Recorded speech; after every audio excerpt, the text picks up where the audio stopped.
Here is my 1997 Maritime Skiff, model 1890. It's about an 18 to 19 foot boat. It was waterlogged.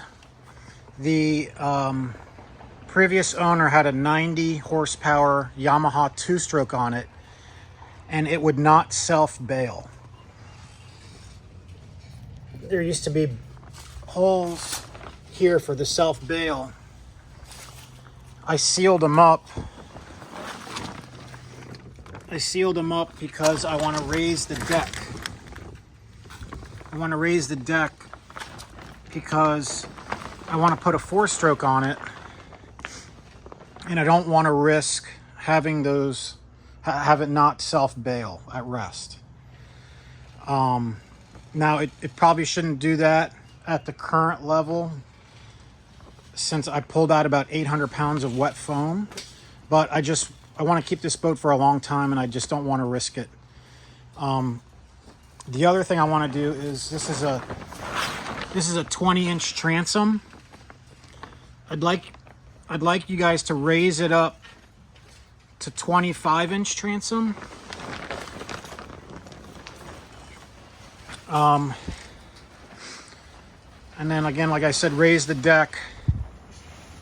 I cut under there.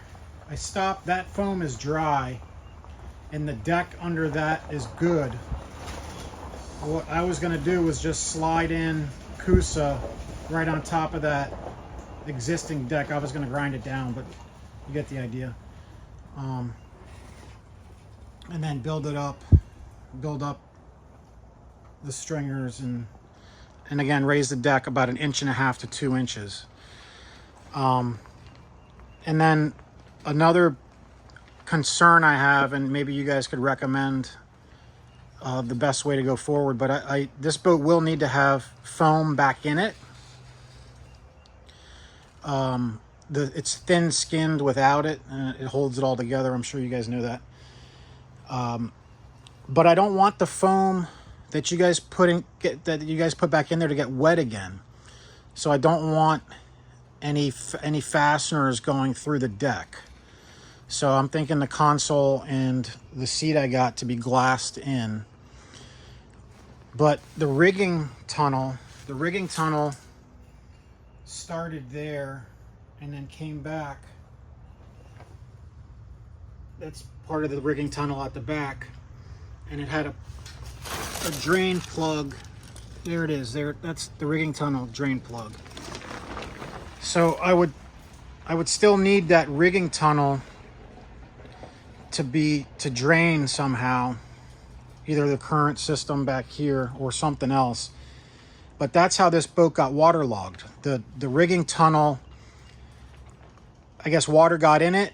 The plug back here was plugged, and it froze, and it popped the rigging tunnel fiberglass in several places, and the water kept getting in and filling up all the foam.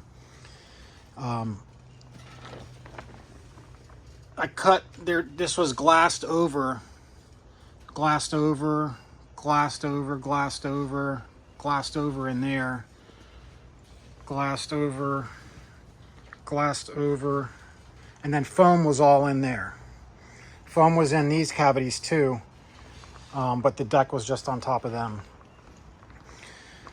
So yeah, I'd like you guys, what you think about that. I mean, it needs foam back, but I don't want to risk getting the foam wet at all. I saw another guy did a boat like this, and he had this drainable with like a hole at the back of each. So if water did get under the deck, it would all channel back to this back, and he had holes pop through there, and then he did not foam in this area, and he had a bilge pump that he could get to. That could be an option, but if there's a way we could just seal it all up and have that rigging channel bulletproof, I'm kind of leaning towards that. But again, whatever you guys think, I'd like to hear it. So that's about it. And then when the deck goes back on, maybe if you could match that color. And then, like I said, glass the console, glass the seat. Oh, the console. Yeah, there's some work on the console too. Here's the center console. If you guys could just patch all these holes. Patch all these holes and then repaint it white for me. That would help. And this seat's in pretty good shape. Nothing really needs to be done to that. Other than, like I said, glassed in, or if you glassed in some raised, I don't know, boards or Kusa or something, and then we could fasten through that. I just don't want the fasteners going through the primary deck down into the foam. I just don't want to risk any water getting into that foam in the future. I did do a bunch of grinding here.